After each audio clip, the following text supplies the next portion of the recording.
Come to order. Right, it's another episode of the Saturday Afternoon Movie Club. I'm Jeff, the guy who talks first. What's up, Randy? Randy's here. Buddy. And we have a special guest, Virginia Jones. How you doing? Hello. I'm well. Thanks for asking. Good. You put on your marketing voice. It's coming. your phone voice. I was the other day. There's a friend who lives across the street from where I work, and I decided I want to go to lunch with him. And I decided it was time sensitive enough that I would call him on the phone, and he honestly freaked out. And he was like, "What's going on?" I'm like, "Hey, this is Virginia Jones calling. Just wondering if you were available for a lunch date, a luncheon." But Was he? yeah, he was. We had a nice time. Excellent. He was like, "Wow, you called me." I'm like, "Yeah, I sure did." Yeah. You can do that on a phone still. You can press the call button. You can just call someone. It does work. Yeah. It does work. Yeah, I don't recommend it. I deleted it off my phone, off my device. Fans and habitual listeners and subscribers, it is just I've just been made aware of the fact that this episode will drop right after my last episode dropped. So hey, Before. We're pushing everything else out for this one to drop immediately. Gotcha. Yeah. Yeah, and here's why. It's the Catherine O'Hara episode. Yeah. We're all in mourning. So fortunately, we have a Catherine O'Hara, some iconography in which to revel in. yeah, The Yes. Beetlejuice is the movie we're going to do, but essentially we're going to talk a lot about just Catherine O'Hara. Yeah. Yeah. For sure. and they got their heads together and they said, what goth girl do we know? And it's me. God bless. Yeah. That's how this all worked out. So We you're were trying to gonna- think of who should talk about Catherine O'Hara, and that was Honored and yeah, touched. you're the first name that came into my head. Absolutely. We did ask a lot of famous people, but I did think of you first. Yeah, I'm available, man. And then there was I got nothing. then there was some talk of well, are we going to do 2 Virginia episodes in a row? And that answer ended up being yes, apparently. Yes. So Welcome to the world of me, everybody. right, we like her. So keep your fucking comments to yourself. And if you don't, just keep it to yourself. In 2 weeks there'll be somebody else. Yeah. You can wash your hands of the whole dirty thing. Yeah. Yeah, Catherine O'Hara. Man, oh man. I'm not old enough to have seen it like the first time around, but I remember like catching SCTV early reruns, and I think it was on Nick at Night or something, or it might have been some Comedy Channel afternoon filler. And I watched a bunch of those, and then so I knew who she was from SCTV before I saw Home Alone. Mm.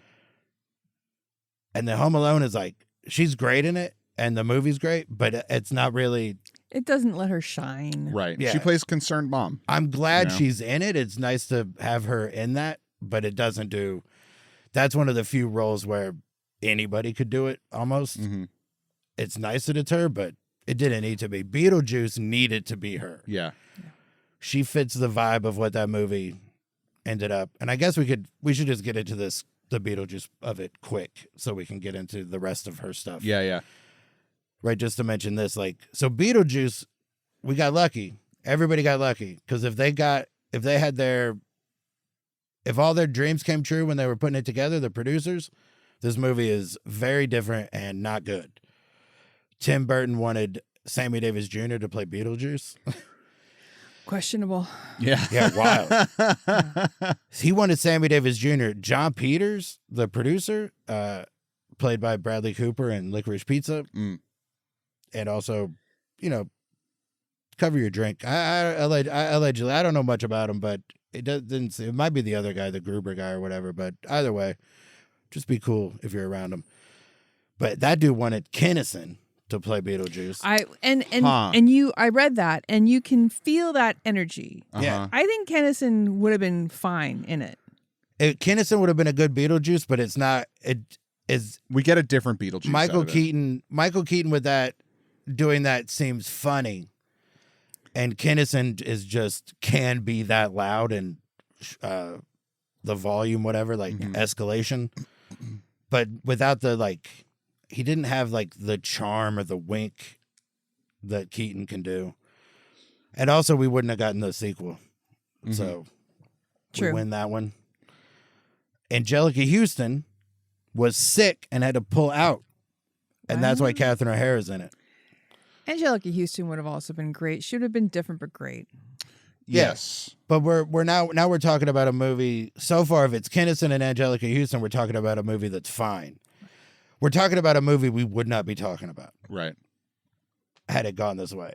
And it keeps may have still been a Saturday afternoon movie. Right. But I would have had to convince everybody to watch it. Yeah. Might have been more like Rodney Dangerfield's Back to School. Yes. Yeah, which absolutely. We've done. Which has Danny Elfman in it, crossover. Yeah. And Kurt Vonnegut. Well, not crossover. Not crossover, but just awesome. No, it's super fun that he's in it. Right, so here's the list of people that turned down Lydia. All right, the final two, they were debating between Winona Ryder and Alyssa Milano. Mm-hmm. I think Alyssa Milano is in 87 whenever they're making it. She's way too young. Like, that's first couple seasons, Who's the Boss? But they talk about Lydia like she's a little kid. Even that's though she's, true, yeah, she's but clearly like 14, 15, but like they talk about her like she's that little girl. Mm-hmm. It would have been hard to see Alyssa Milano because the goth of Lydia makes her age somewhat indeterminate with the way she dresses and the way she looks. She's not of 87. She doesn't look like 1987. She looks like the people that are like Lydia have been like that before that and until now. Yeah. But there's a timelessness to it. I think, was this before or after Edward Scissorhands? I should have looked it up. Before. I think this is the first mainstream goth that you get. Like, this is the first goth blown wide open on silver screens. Like, this was a very formative movie for most of us. Mm-hmm. Especially for the youth. Yeah. Mm-hmm. Right? There might have been there older were movies, more adult, like grown-up movies with goths or whatever. There's probably a goth gang in the Warriors. I mean, there's obviously goth girls in modern girls, mm-hmm. but I think that as far as like mainstream film, kid friendly film. I think this is the first goth you get because it's the first. Tim Burton brings the goth to the hot topic. Like before this, I mean, this changed the landscape. You got Hot Topic. You got you used to have to order all your boots from England. Like it was a different time.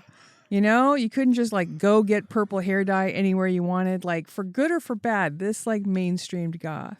Yeah, there was a neighborhood. Yeah, to get this stuff. It wasn't the mall. It wasn't the whole mall. Mm-hmm. It was a neighborhood, and it was maybe next to a sex shop. Might have been the same. Might have been the same store. Spartacus, Portland's own. What? I mean, they have it at that's what Spencer's is. If you go to Spencer's Gifts, the back half of it's a sex shop. Yeah. The front half is shirts that say veiled sex shop. Who farted? Hooters euphemisms on T-shirts or whatever. And then like the incredible vibrating cucumber. Yeah, but then also a whole rack of Garfield shirts. Yeah. Right. What a weird fucking schizo store that is. Just some I Hate Monday shit, and then also I Hate Mondays. Right? I think you're right. I think Alyssa Milano, she would have been okay. She would have been fine. I mean, she probably would have been fine. It just would have been. She probably would have been good, but it would have been jarring to the viewer because she's 12 on Who's the Boss or whatever. Just a regular, like we don't have that much. We didn't have that much relationship with Winona Ryder. Right. Yeah, she wasn't. She wasn't set up as anything. The movie Lucas wasn't about her. She wasn't Lucas. Right. She was just in it. Mm-hmm. And now she get this But here's the list. Here's the people that turned it down before it got to them debating between these two. So, Lori Loughlin, that name comes up a lot for movies in that era. Diane Lane, Sarah Jessica Parker, Brooke Shields, Justine Bateman, Molly Ringwald, and Jennifer Connelly. SJP could have done it. She could have. Yeah, I agree. It's harder to see her as goth. Jennifer Connelly, but that might just be because she has the black hair. Born to do it. Yeah, Jennifer Connelly and Winona Ryder and Alyssa Milano are all in the same type of like cute black-haired girls. Right. Yeah. And Justine Bateman, again, would have been the same like Alyssa Milano, jarring. But not as jarring because this is towards the end of Family Ties, so Nick is already on the show. Maybe Nick pushed her from the suburban. You don't know what we're talking about, but not at all. You might. Hey, a good 80% of the names and references you guys have been making have been like, yeah, sure, Beetlejuice. Right? Kirstie Alley Cheers wouldn't let Kirstie Alley be Barbara. Oh, really? Yeah, that was their first choice for that.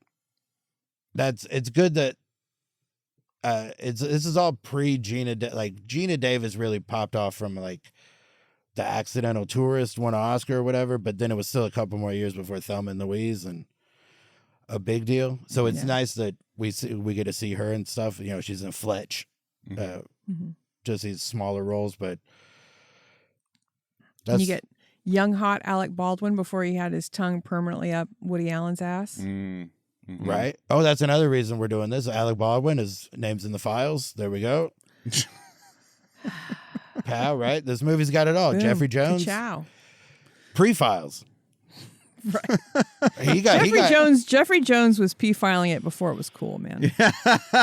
I know. And of all the people that ended up being terrible, it's hard to say which one has a better filmography, him or Spacey. Like, Spacey was closer to Oscars, but Jeffrey Jones was in a handful of movies that are all Ferris Bueller. Sure. This, nobody remembers Who's Harry Crumb, but he's in that. He was in several, he was in The Hunt for Red October. Spacey's a better actor, probably because he's a psychopath. Yeah. I think that's the way I got to say it. I'm saying it wrong. Kevin Spacey definitely had a better filmography than Jeffrey Jones. But Kevin Spacey rarely, when he makes a movie that I would want to see, it was always great and he was always really good. But he didn't do that much. But Jeffrey Jones seemed to do it a little bit more. Yeah. Working actor, doing stuff. The warm gummy bears in Ferris Bueller became very gross to me after the allegations came out. Like, he's on the bus at the end of the movie and a child on the bus is offering him gummy bears and she says, they're real warm. They were been in my pocket, so they're real warm. Yes. It's gross. It's gross. But at least when we see it, it is a gummy bear and it's not that's all it is. In a mildly redacted email. Yeah. Like, what could that possibly mean? Well, nothing good. It definitely doesn't mean gummy bears. At least in this, it meant gummy bears. Yeah. But nice of that girl to give him the heads up. Right? You don't want to take a pocket, a pocket. You don't want to get it in your hand before you realize that it's yeah. A warm sticky gummy bear. That's gross. You throw it out the window if somebody hands you a gummy bear and it's melty and you're like, what the fuck? Blah, blah. Bow, bow. That's on. Yeah, there we go. That'll get you in the van. Right, so here's the scores. I believe they're Swiss. I have one piece of trivia about this movie that I think is interesting, and it is in 1998. This was the first DVD Netflix mailed out. Oh, so Netflix was invented, went live, and the first person who was like, "What's this all about?" Oh, they'll send you one. That person picked Beetlejuice. Great. You know what? Fuck yeah. I want to know that person's name. I do too. Put him on the wall like the guy that got a vote of 300 on September 11th. It's an interesting fact about the movie, right? That is interesting. Yeah. What are the odds? So here's the scores. IMDb 7.4. Solid. Roger Ebert lets us all down and gives it only 2 stars. Well, he's a piece of shit. Right? Snob. Yeah. No. Now he lives in that model. And the Rotten Tomatoes score, this is odd. critics 82%, audience 83%. That's very close. Wow. It's just odd That's because it's so unusual. close. And those all track. Like, it all makes sense. I think the movie deserves higher scores, but there's something about just that it's ghosts and such that might push it down. Yeah. So this all makes sense. Didn't push it down all the way, just a little bit. A few points lower than I'd probably give it all told. But man, I love this movie. This is probably the first scary movie that I watched and didn't bother me. Mm-hmm. Where I was finally like starting to figure out the difference between fun, goofy horror, stuff like that, and actual horror. Because nothing about the movie is scary, just some stuff they show you. Right, like Sloth. Right, Goonies isn't scary, but Sloth is upsetting to a 6-year-old. Sure. Much like Beetlejuice when he's a snake. Yeah. Beetlejuice, you hear him a few times, you see him briefly early on, but he doesn't make an appearance until 47 minutes into the movie. Into a movie that's an hour and 32 minutes long. So some real Hannibal Lecter for this. And the first director approached was Wes Craven. That's all I have. Huh. That would have been a straight horror movie. That's interesting to think about because, I mean, it's just so Tim Burton coded. Like I can't imagine. I can't imagine a different director doing it without the like Cabinet of Dr. Caligari like set pieces and like stripy snakes and all the Tim Burton things. This is a very different movie with Wes Craven. Yeah, this is just a scary movie. It's a horror. Yeah, Right. it's just a horror movie from the 80s. Well, the script, of course, was way grodier original. Right. That Beetlejuice was not going to scare the Dietzes. He was going to murderize them. Right. And he was not going to marry Lydia. He was going to S.A. Lydia. Right. Oh. Yeah. So they cleaned it up quite a bit. And that's... for the best. For the best. For the That's best, for the for best. sure. Yeah. And, but it also... It's part of why Beetlejuice 2 aggravated me so much. Because I didn't watch it for a long time because I'm like, it's going to be fucking bullshit. But then so many people are in my ear like, oh, it's actually cute. You know, it's actually, and then I watched it. I'm like, the first script for this movie was so off the wall, fucked up. There's no way you accidentally make a good sequel. Like Tim Burton was involved in a proposed sequel, Beetlejuice Goes Hawaiian. Yep. And that might have been great if it existed. But I mean, it's possible that it would have been great. Sure. But yeah, Beetlejuice 2 just sucked a big ghost. I liked it, but I'm not going to argue about it. I don't want to argue with you, man. I guess it had that Netflix is bringing back Arrested Development flavor it to absolutely it. Did. Here's a bunch of fan service. I mean, it looked great. Everybody did a good job. But it was fan service. It was fan service. But there wasn't much of a plot, right? And yeah, I also enjoyed it, but I'm not of the crowd of people who enjoyed it that will fight anybody who didn't, because I completely get it. Didn't realize it was a hot take. We can move on. Oh yeah, I wasn't saying it because it's a hot take. I was just saying it to get ahead of it. I enjoyed it. I'll see it again in my life for sure. But I think the majority of people didn't like it. Yeah, which is again fair. Yeah, I mean, I will fight the majority. Individually, I Line think up. you're all right, but He can't take them all at once. Line up. if everybody starts, Get your beating one at a time. I mean, I'll take anything, any more Beetlejuice. It's fine with me. Yeah, Get to see some more Michael Keaton as Beetlejuice. Yeah. Michael Keaton breaking out into the Spanish retelling of how he became Beetlejuice in the sequel was very good, but there's definitely some there's some moments in the There's movie that definitely are moments. fantastic For sure. Yeah. Making Jeffrey Jones be dead. That was pretty fun. That's hilarious.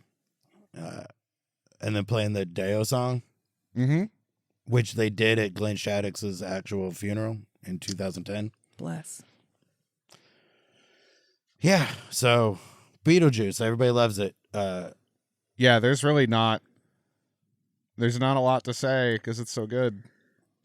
Yeah. When I first watched it, I wanted to be Winona Ryder real bad. And then later, I wanted to be Catherine O'Hara real bad. Mm-hmm. It's much like the relationship that I have with the film Pretty in Pink. Like growing up, I'm like, I want to be Molly Ringwald. And then you get to a certain point, you're like, oh no, I'm Annie Potts. I'm Annie Potts. Doesn't matter what I want to be. Applause, applause, applause. I mean, Annie Potts is a solid plan B. She's amazing. You could pick a much worse safety school. Honestly, I'd probably rather be Annie Potts. Yeah, at this point, definitely want to rather be Annie Potts because, like, bless. What does Molly Ringwald do in the movie? She stares at people with her mouth open. She wears cute clothes, and that's it. End of sentence. So could it be that when you want to be Molly Ringwald, you just want to wear cute clothes? Yeah, and I drove a really Carmen what it Gia. Like it went deep. Okay. Put your ass to sleep. You also that was the right exact right description for me to be like, well, now I forget which Molly Ringwald movie we're talking about. Kind of just described all of them from that era or whatever. Like her whole deal. That was it. Right. She didn't have a lot of like witty repartee or, you know, sparkling performances. Just like she's cute. Look at her be cute. Mm-hmm. I mean, I think she was funnier in 16 Candles. Anyway, it doesn't matter. Then Pretty in Pink? Yeah. She got to do a little more. Yeah, I can't remember. Pretty in Pink seemed to be that was like the choice. Like the Sure. movie where it's just which Great one do you pick or soundtrack. whatever. You know, Dweezil Zapp is in it. There's so many things to like about Pretty in Pink. The rave ups. It's great. Well, all right, let's get to Andrew McCarthy's wig. I'm sorry. Catherine O'Hara. What was Oh my gosh. what was your intro to Catherine O'Hara, Virginia? I did see some SCTV early on, but when I really like plugged into Catherine O'Hara, it was Best in Show. That was when I really, I'm like, holy crap. Mm-hmm.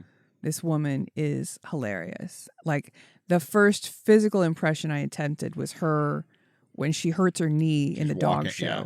and that walk. And I can do that walk. And, so good. And the God Loves a Terrier song. Yeah. Jesus Christ.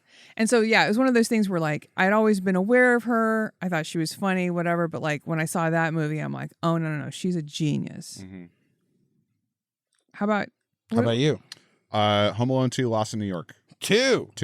I saw the second one many, many, many times and years before I saw the first one. Wow. In fact, I hadn't seen the first one until probably like 4 or 5 years ago. And I grew up with the second one. Well, I've never seen either. They're great. Wow. They're great. I movies. find both of those equally shocking. I can you tell you just there's a watched the moment second in one. 2 that you can fast forward through that's like 5 seconds long. There's a cameo by a man. A certain man that we're all very aware of. Yeah. It's in some certain files. Yes. 3,200 times. Yes. Right. So far. So far. And we've seen 1% or whatever. So that's a lot of times. Extrapolating from that, if the ratio stays the same, we're looking at what? 3 million mentions. Yeah, Home Alone 2. Odd. So like you saw that and loved it enough to watch it a lot. Yeah. But never go find out what it just never came back around. That's a story of somebody who grew up on a submarine. This is all we had. We had tapes. one DVD of Home Alone 2. That's it. Right? Watch VHS Home Alone 2, first 8 off. seconds. Oh yeah, of course. The Luke Perry cowboy movie, right? There's not that many. Just some random tapes. But then with this, I got into it through the cartoon. Oh, wow. Yeah. Oh yeah. Because I grew up with the cartoon Right. and then found That out makes the movie sense. was a thing. It's like, well, what's this about? Oh, yeah, the cartoon was fun. Yeah. I haven't Cartoon was seen very it fun. forever. I mean, I probably haven't watched the cartoon since I watched this for the first time. Damn. Is that how you got into Ghostbusters? Probably. You watched the cartoon first? I wouldn't be surprised. I saw that cartoon was on when I was watching. I watch it all the time. My first Catherine O'Hara was SCTV, and then Home Alone, and then Beetlejuice. I probably saw Beetlejuice next after Home Alone. Mm-hmm. But yeah, then Waiting for Guffman, all the improv stuff. Oh my God. It's crazy. It's crazy. So I good. saw Best in Show when it came out. My mom took me to go see it with her friend, and I was 10 or 11, and I have never been more bored in my entire life. So I just Sure. It's a different kind It's of a comedy. very different kind of comedy, and then went for years thinking it was the worst. Ha! And then I think someone brought it over when I was 18 at my first apartment. It was like, no. You need to. need to see this again as an adult. And of course, it's one of the best comedies ever made. It's a bay. Well, you were 10, so you probably weren't familiar with dog shows or documentaries. Correct. Really. Right. Correct. At all, right? You have to have a little bit. Yeah. You got to know some. You got to have some familiarity with at least one of those things. It's a bear. in a I bee saw costume. I saw Spinal Tap in a similar, like, just like at a friend's house in high Mhm. school, and it confused the crap out of me because Mhm. I didn't understand that it was. I'm like, what is this band? Right.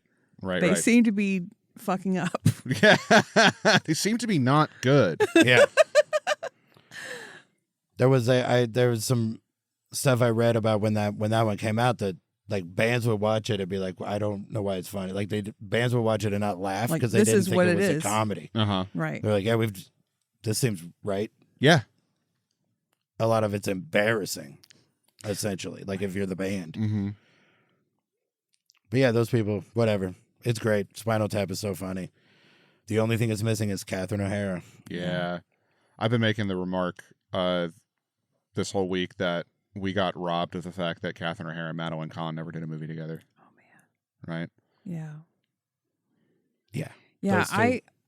I don't like to be the social media asshole who like posts a big tearful thing about whatever celebrity is dead, but like this one was rough. Sometimes they fucking hit, man. Yeah. This one was rough. Yeah. I mean, the last time I felt this bad was Bowie, honestly. mine was Robin Williams. Yeah. Yeah. But like when it happened, there's the initial shock, and then I saw someone post Macaulay Culkin's thing. Oh yeah, that was sad. On top of a picture of the two of them in Home Alone with the score playing, and was like, oh, okay, so now I'm gonna cry. Yeah. Now I'm gonna cry. Crying in a grocery store. For sure. Yeah, it was a rough one because it was, I mean, to my perspective, it was sudden. She was pretty young, Mhm. you know, for modern times. Like you don't, and like it's one of those things where General Pop might not have realized what a fucking legend she was until you look back and you put it all together. Yeah, And, like, absolutely. she was amazing in Schitt's Creek. She was amazing in. Dude, fucking, as one does when this happens, I went back through a few of them, and along with this and Best in Show, I watched Orange County. Are you familiar? I know of it. I haven't watched it. It's like Colin Hanks's first thing that he did, and she's in it along with John Lithgow. Very early Jack Black, and Leslie Mann, and it's so goddamn funny. She plays a character used to be married to John Lithgow, who's super rich, and then married a geriatric guy who can't walk or speak for his money, and now spends all of her days hammered on wine. Yeah. Fun. She is hilarious in it. She's so funny. Please watch it. Right. Kevin Kline's in it. Yep, Kevin Kline's in it. Solid. Ben Is Stiller Harold has a Ramis very in fun. it? Yeah, plays There the we Dean of Admissions. Harold Ramis is in it. Oh, that's right. Ben Stiller's got a cameo in it. Ben Stiller cameo. It's good. It's a I haven't seen great it in a long movie. time. It's super funny. I should probably watch it again. I forgot she was in it. Mm-hmm. And I think the old dude in the wheelchair she's married to is Ernest Borgnine. Oh, yeah? Yeah. Let's find out. I'm going to scroll back and see. There's so many things she's in that, like, she was just in a bunch of stuff. She's in a ton. That one Curb episode. Well, and then, yeah, she in as Moira Rose in Schitt's Creek, in the studio recently with Seth Rogen. What was the other fucking she had a couple episodes of the most recent season of Last of Us. She was in a Sprockets. Mm-hmm. Sprockets? That was the time on Sprockets would be down. Oh, she was in one of those sketches? Yeah. Well, you know, Nice. she was on SNL and she was on a Sprockets. Yeah, I have a SNL story about her. Oh yeah. I have to. It's possibly apocryphal. It's secondhand information told to me by somebody who was there, but who cares? I accept this. It was there. Whatever season Garofalo joined the cast. The doomed season. Yeah, she told me the story. I opened for her, and she told me the story. When she joined the cast, she joined with. There was 4 people joined. And it was her, Chris Elliott, Mark McKinney, and Catherine O'Hara. And it was the network pushed these 4 onto the show. And apparently the first day they went and Lauren introduced them to the rest of the cast, he made sure to say that, to be like, the network decided this, not me. Really just setting them up as 2 different groups. And so they're there for a couple hours, go to lunch, and as they go into lunch, Catherine O'Hara just leaves. And it was like, fuck this, I don't need this, and just went home. Amazing. Yes. Yeah, she's like, I was already the star of the Canadian thing before this. I don't need this. Mm-hmm. Yeah, they're doing, all 4 of those names are doing them a favor. Garofalo was on the Ben Stiller show, so she has sketch experience. Chris Elliott would make those sketch, like everything he did basically was a sketch, but just a one-man thing. Mm-hmm. All the Letterman stuff and whatever. And McKinney was a kid in the hall. Like they're the ones doing the favor. Mm-hmm. So good for her for leaving. I don't even care if it's true. It's still great. Yeah. Yeah. I And like it's probably true. imagining it. It makes me happy. In these times, I'll take anything. Yeah. I accept. That's the wrong So we button. talked about like what our introductions were. What is your favorite Catherine O'Hara thing? Just whether it be a specific scene from something or a role in general, or whatever it may be.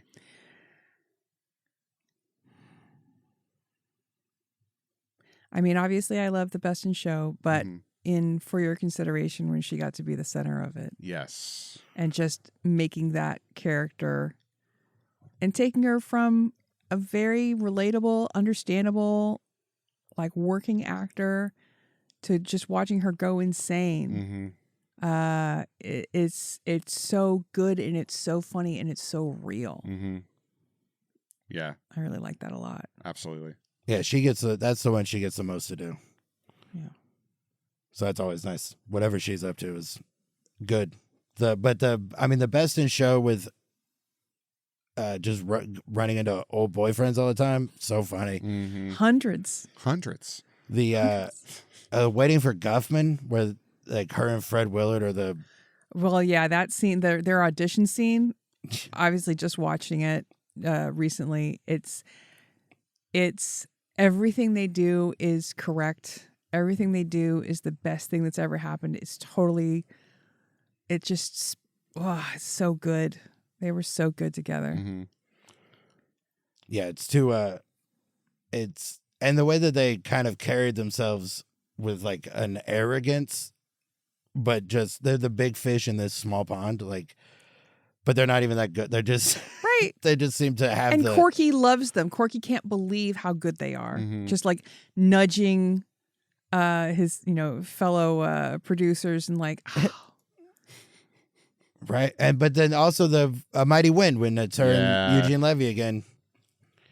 She's just hopelessly in love with this dude who's like, I don't care about you.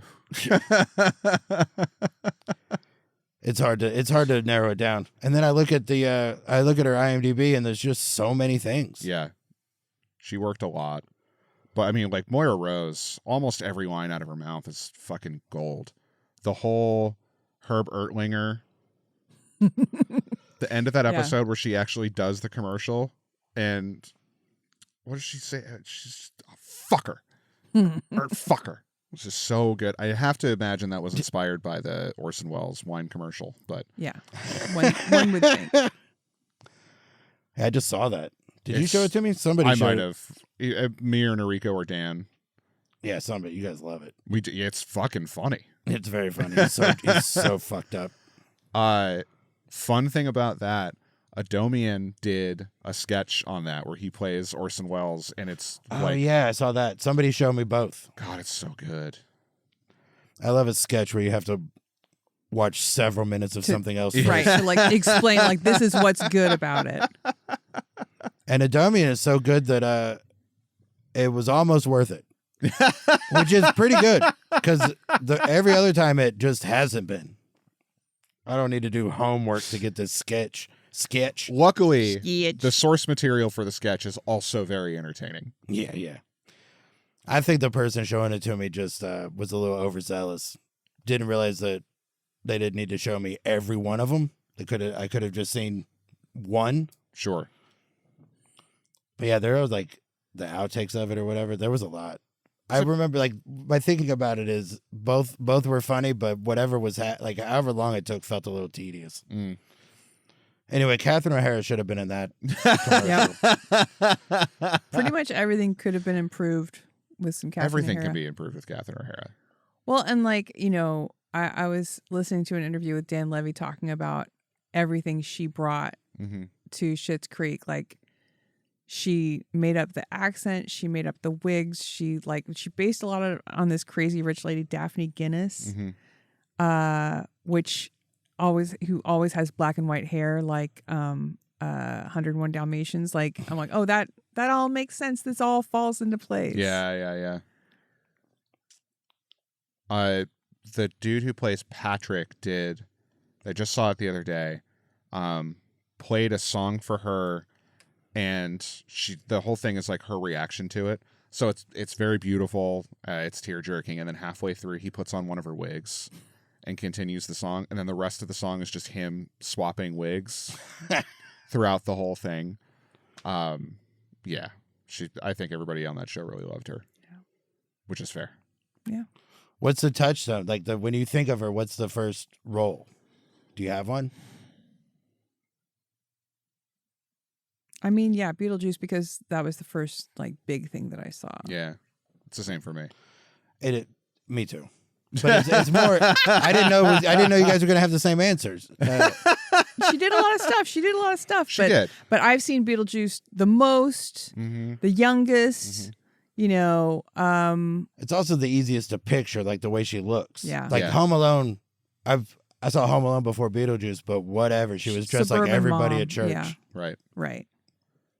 But if you don't let me gut this house and make it my own, I will. I'll go insane. I will take you with me. That's so ad-libbed. Yeah. Amazing.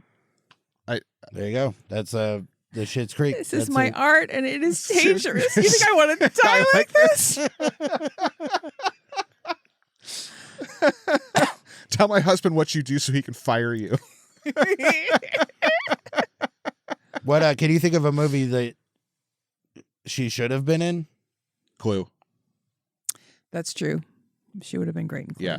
I think she should have taken either Miss Peacock or Miss Scarlet. I could really see her being Miss Scarlet again, swapping out with Madeline Kahn. That is probably, that's why they never. You can't have them the same. You can't have them in the same room together. Right. Which is probably also why she was like never in a Mel Brooks movie. Interesting. Oh yeah, why? That sucks. Yeah, I never even put that together. But also they weren't all great. The ones that she would have been up for. No, but like the ones that are great and have Madeline Kahn. Right. She her in History of the World Part 1 would have been so good. I mean, Spaceballs. What couldn't she have done in Spaceballs? Oh yeah, she could have been Dark Helmet, and it would have been great. I mean, she probably could have. She would have been better than. And this isn't. I'm Joan not Rivers. bagging on it, but yeah, the Joan Rivers part. She could have. Yeah, Like, she Joan could've- Rivers was good in it. Like it's not She was fine. damning with faint praise. I mean, it could have been anybody, but the way she did it, it could have been anybody. Yeah. But you Starring swap her Daphne out with. Zuniga later in Modern Girls. Yes. Tune in next week for more. Later, as in the episode about Modern Girls is after this. Yes. Right. Find out all about Modern Girls. I'm just burying Easter eggs, guys. Yeah. I'm just Subliminal advertising.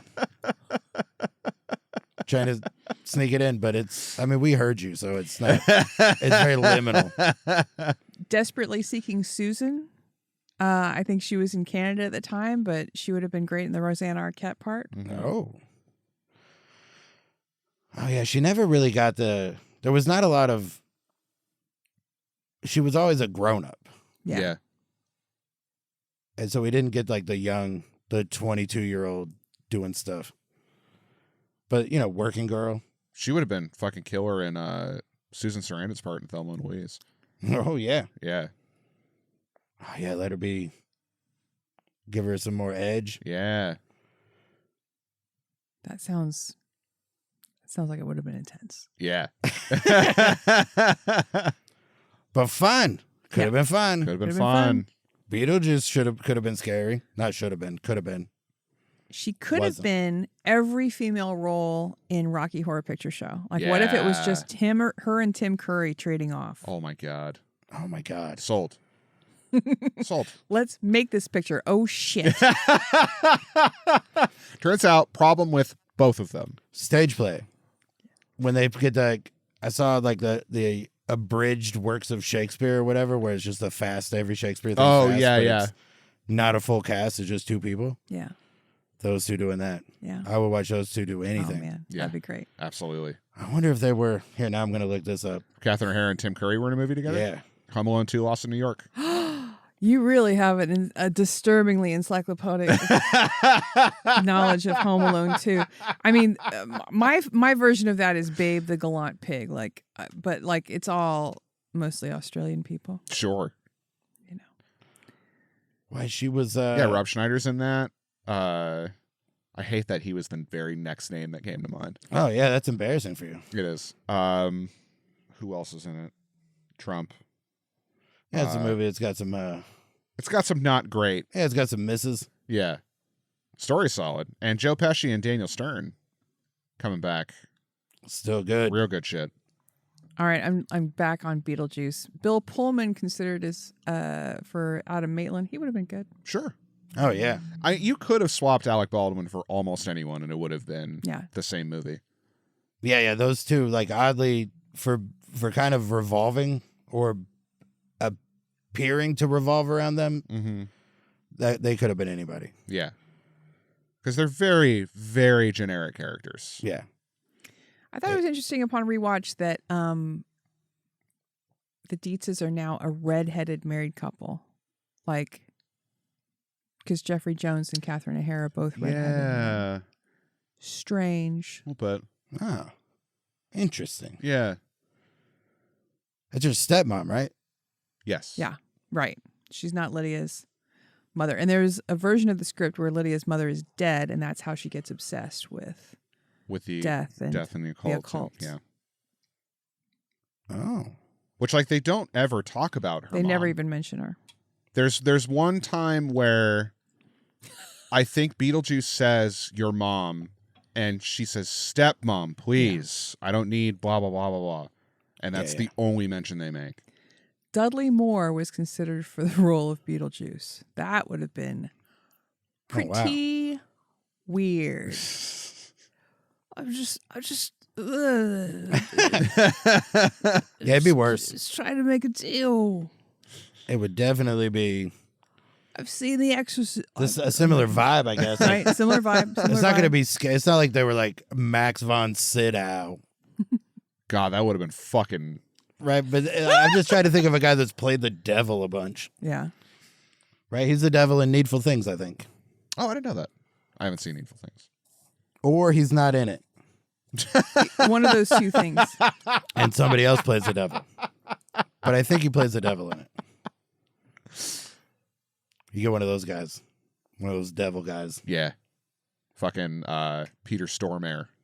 Oh yeah, Oh, shit. yeah. Yeah. Oh man, That's Nah. Beetle. Yeah. No, thank you. He would be the most grimy. As grimy as Beetlejuice already is, he would have been so uncomfortable. Yeah, the Beetlejuice griminess still seems like charming. Yeah. The Michael Keaton version. You know who would have fucking ripped is today's Walton Goggins. Oh, As yeah. Beetlejuice? No, Yeah. Yeah, for sure. yeah, because he could do the fun. Yeah. He can do the fun it's Beetlejuice is more or less just a more gross Baby Billy. Yeah. Yeah, Max von Sydow as Beetlejuice would have just been fucking terrifying. Yeah, that's the Wes Craven Beetlejuice. Yeah. The Prince of Darkness. Is he in the Prince of Darkness? No, that's Donald Pleasance. Okay. One of the trivia facts that I liked was when they were dressing Beetlejuice, he asked for clothing from all different eras. Yeah. Like, to just because he's been around for a long time. Yeah. He's not been alive for a long time. There's been a long time he hasn't been alive. But he's just picking up bits and bobs. Mm-hmm. So how long has he been dead? Can we tell that by... From the first one, we can't tell. The second one, they bring to life that he was a grave robber, and the way that he's dressed looks like he was in, like, medieval England, almost. Right. So... Oh, that's right. So how's he getting these clothes? He's a demon. Yeah, but can they change... Can he get... Is he getting modern clothes after he's dead? I mean, you saw the second one. There's a dry cleaner. Yeah, that's a good you can point. get stuff. Yeah. He's Forgot been about the dead dry for cleaner. he's been dead for 600 years. And apparently was living in Spain. How did he change his accent? When did he learn English? These are all good questions. 600 years ago, the Spanish accent, an accent. Haven't you seen The Highlander?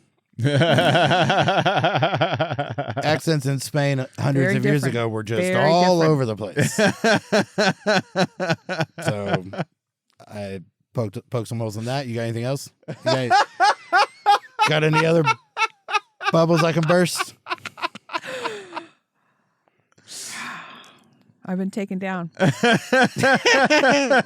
We're trying to get more views, so we have to be combative. That's all my notes just say be combative.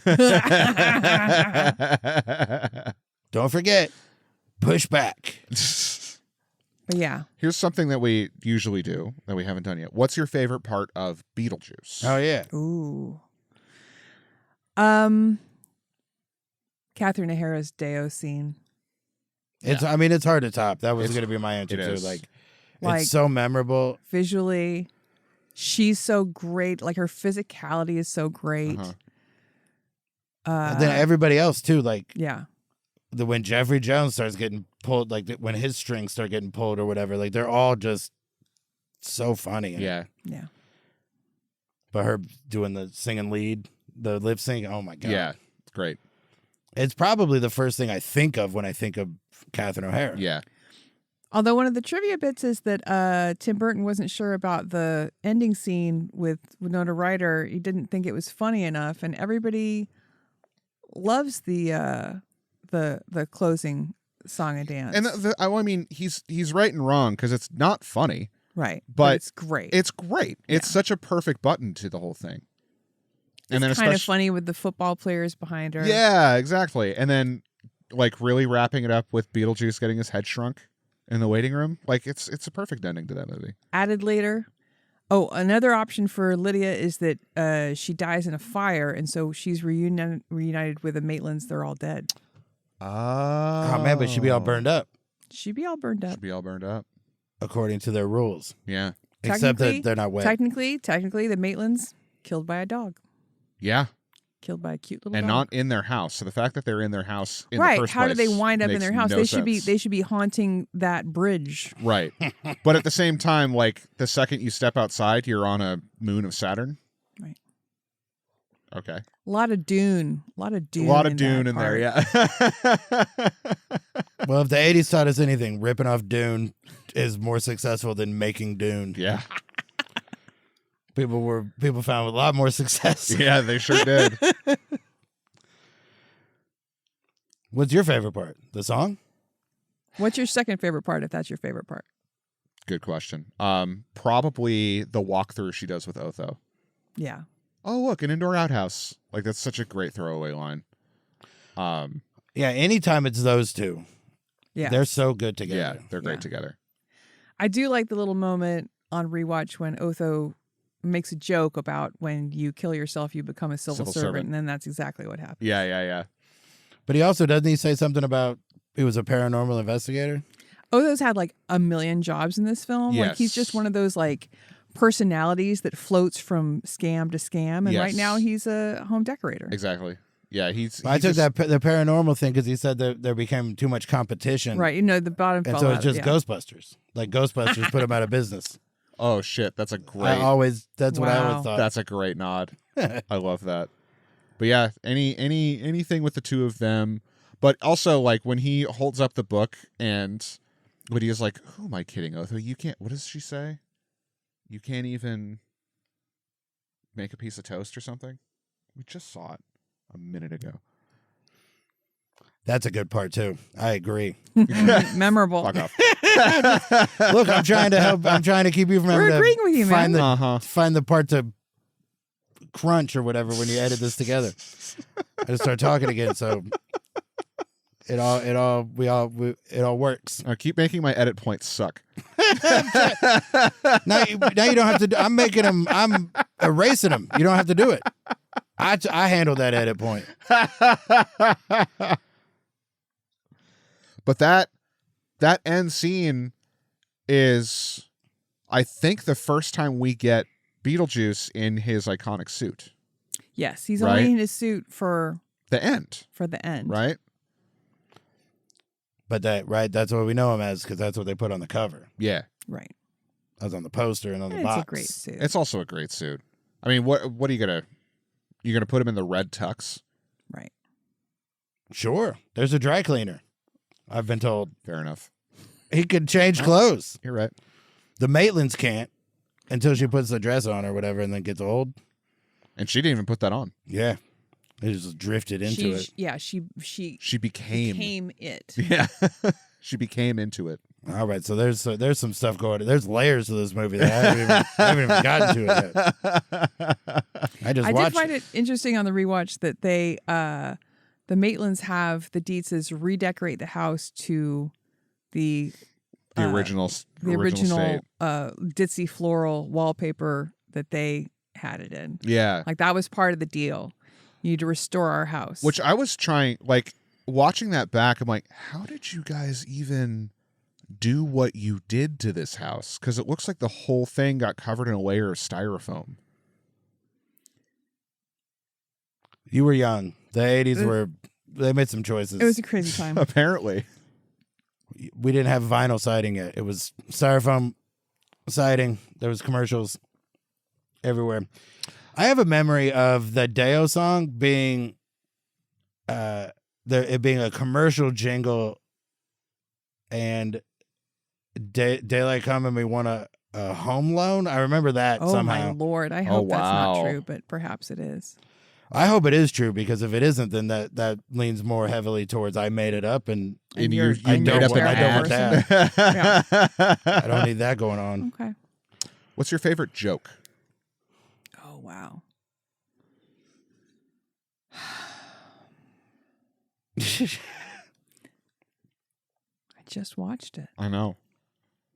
Yeah, this is one where I I don't can tell have you mine. I have mine. Okay, give me yours. It's when the Maitlands first become when they do the sheets and Lydia's in her room and hears them trying to scare Delia and they're just making the ghost noises and she thinks they're having very, very weird sex. She hits the wall and she's like, knock it off. I'm a child, for God's sakes. I like in that scene just the visual gag when Lydia says, "Oh, she can't hear you. She's sleeping with Prince Valium tonight." Yeah, and then Catherine O'Hara sits up, makeup smeared across her face, eyes closed, because there's noise, and she clicks the remote. She clicks through. Yeah, she's turning off the TV because she thinks the Maitlands are the TV. Yeah, and it's fantastic. It's also funny when the football players keep asking Juno stuff, and they go, "Coach, I don't think we survived that crash." Right. My favorite part like that is trying to figure out how everybody in the waiting room died. Yeah. I love there's the a dude lot of with great visual jokes. The horizontal chicken bone in his throat. Yeah. Is great. Yeah. Yeah. The magician's assistant. Yeah. Who was Tim Burton's girlfriend at the time. Oh, okay. And of course, Miss Argentina, who's the receptionist. Yes. Very good, very popular Halloween costume for a certain kind of girl. Mm-hmm. There's an announcement of a plane crash Yeah. arriving, and it was a real plane crash. Oh, Jesus Christ. That's pretty good. That's It great. was in the 50s, so it wasn't like Oh, okay. yesterday. They weren't. There was some distance before they made that reference, but Yeah. Oh, when Beetlejuice is trying to get married and going through his pockets for the ring and pulls out a finger with the ring Yes. on it and says, "She meant nothing to me, honey." Nothing to me." Yeah. I didn't realize this until this watch. The Maitlands own that store. Right. Like, it's his hardware store. it's his and hardware closed, store. so he just runs in and gets whatever he needs. Right. Because he's on vacation. But he also pays for it. That is odd. Yeah. He shuffles the cash around in the drawer when he gets the thing. I guess to let you know he's not stealing. Yeah, right? But it's his. But it's his. the book still got a balance. Yeah, that's true. The original button, before they did the head shrinker scene, was the old man who's the barber who's talking Yeah. to himself / to our lead. He shows up. He's died at some point. Oh, okay. And so he shows up and drives Beetlejuice crazy at the end. Oh, that's fun. Yeah. I like that. Oh, yeah, that'd be fun. My I think whole all we're saying- life is a dark room. One One big dark room. I wish we got the Hawaii one. Now that we're I talking would about like it, to see it. I wouldn't mind it. it would have came right away too. Like, That would have been like 90. Yeah. yeah, it would have been next.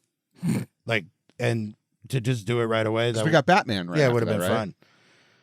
But yeah, but like Burton decided he wanted to do Batman instead. So Which, like, fucking good on him. yeah, That's now if he could have fucking pulled fantastic. off both, fuck. Yeah. But putting Beetlejuice in Hawaii would be very fun. Yeah. I agree. Cause why? How'd he go there? Are these the rules? You can go anywhere. Well, How do they go? It's the Brady Bunch goes to Hawaii, Yeah. and the Tiki It'd Curse. probably be some kind of honeymoon situation with Lydia. Well, the Dietzes are. I'm answering your joke question in a serious way. The Dietzes are opening a vacation. Right, because location. Charles is super into real estate. Yeah. Yeah. Oh, all right. Yeah, they're opening up a vacation spot, a resort. And they get in trouble and they have to call Beetlejuice. There is some Tiki God action. Yeah. I like the visual joke of when Otho is in the blue leisure suit. Yes. Perish the thought that a fashionable gayman from the city should be forced to wear a blue leisure suit. That is yes, good. All right. My phone buzzed right when it was my turn or whatever, and I got sidetracked. Got knocked off course. He gets pushed down the stairs in this movie, and then 23 years later, that's how he died. Is that how he died? Oh, that's Yeah. grim. Oh, shit. I don't know that. Grim. Unfortunate. Very. 2010, blunt force trauma due to a falling down the stairs. Shit. So, boy, this movie. Well, that's a great ending for this episode. So does that mean Catherine O'Hara got bit by a couple vipers? Yep. Okay. That's actually, and they were made of stone, and that's what took her. Oh, okay. She actually was killed by Medusa. Right, that's why they're not letting any of the information out. Right. We can't. They have to keep that we are Medusa not cover up going. where we're at in our country right now. If somebody goes Medusa's real, everybody will be like, yeah, okay. Sure. Oh, yeah. Put it down the list. We have other shit. And what position in the cabinet has she been appointed to? Stonification. Great. Department of Housing. All of them. Each snake gets its own Cabinet position. Secretary. Like, what the fuck? I can't think of that designation. Whatever it is. It's just the snakes on her head are the whole cabinet. Yeah. Yeah. This one's named Christy. This one's named Pam. That's all I know. Good. This one's Cash. Right. I remember how he got to be in charge of the FBI because they uploaded the photos to the wrong place, and he still is. Anyway, things are going well. Everything's going great. Everything outside this room is perfect. But inside this room, we're talking about Beetlejuice, so it's not so bad. Right. Right. And Beetlejuice, it's great. Everybody should watch it. Yeah. I don't know what else to do. I'm starting to get warm. I am too, actually. Right, we have one of those rare mid-50s days that really, we have the room calibrated for it to be in the 40s. Yeah. So. It's fake spring weather, and I'm loving it. It's going to go back to winter weather in like 3 days. Don't bum me out. We're but talking about Beetlejuice. There is no bumming out in here. There's no bumming out. We'll talk about Beetlejuice. We're going to talk about Catherine O'Hara a lot for the rest of the time we do this podcast. So yeah. Not for the next month, but right. Do you have after that? All right. So this goes up right away. This goes up on Friday. So you want to run? Do you have anything? Because you have the next two, right? We're just going to do them right in a row. Yeah. Yeah. Well, you can still check out my podcast, My Sister's a Therapist. It's everywhere where podcasts are. I'm hoping that now that the Spotify Spoken Giants lawsuit is settled, they'll put my album back the fuck up on Spotify and Pandora, where it has not been in the United States, in the Stadios Unidos, has not been since 2021. And you can check out my website, www.badinia.com, BADINIA, and that's where all my shit is. Hell you can yeah. look at a map of every place I've ever done comedy. Oh, nice. Oh wow, That's cool. That's very cool. I wish I would have love thought of that. When you say cool, what you mean is neurodivergent. Those are the. Which is why I like it. I have something to plug. What do you got coming up, bud? February 14th, Valentine's Day. I'm in the Helium Neon Room. Hell yeah. 2 shows that night. Is it legal to employ a male comedian on Valentine's Day? Like, that's a chick's gig. Cross programming. They got something going on upstairs that's probably more More that line. accurately programmed. I'll be downstairs in case you just want to hear some other stuff. Less romantic. It's just classically, like, no matter what kind of comedy you do as a woman. Like, I saw Tig Notaro on Valentine's Day, the most romantic comedian ever. Yeah. Yeah. Like, if you're a woman, you do Valentine's Day. That's the only thing we got, man. Well, this is America, so I took one from you. It's time for guys like this to finally get a chance. Get ahead. Please get one for the straight white guys. To be fair, when it got pitched to me, I was like, "Are you sure it's a good idea?" That's Valentine's Day. You cross promoting, or did you forget it was Valentine's Day? And they were like, "Oh no, we know. We got one upstairs. This is a cross." So I did mention it because I was like, "This is." Of course, I want to do the thing, but I don't want to go into it knowing people are going to be mad about it. So, whatever, they won't, or they whatever. I'm also doing Geniuses of Comedy. Me too. With Geoff in March at Rev Hall. Okay. Yep. Right. We have a date somewhere in there. It's somewhere. Right. She'll find it. And I have it. Yeah, I don't know. Why can't I find it? I don't even know where I would. In fact, it's March calendar. 27th. I've got it. Hell yeah. March 27th. March 27th. It's going to be a good show. Mark Bronger's headlining. Nice. Yeah. All And your whoever favorites. told him I could do a tight 7 can fuck off. Right? Bjorn's got Love, Hate, Laughs. He'll be back soon. Unlock this anytime now. Ghosts and Hoes, What's More Metal, and Nice to Be Nice. There we go. So, R.I.P. Catherine O'Hara. You were the best. We wish we had more time with you. And how's this end? Meeting adjourned.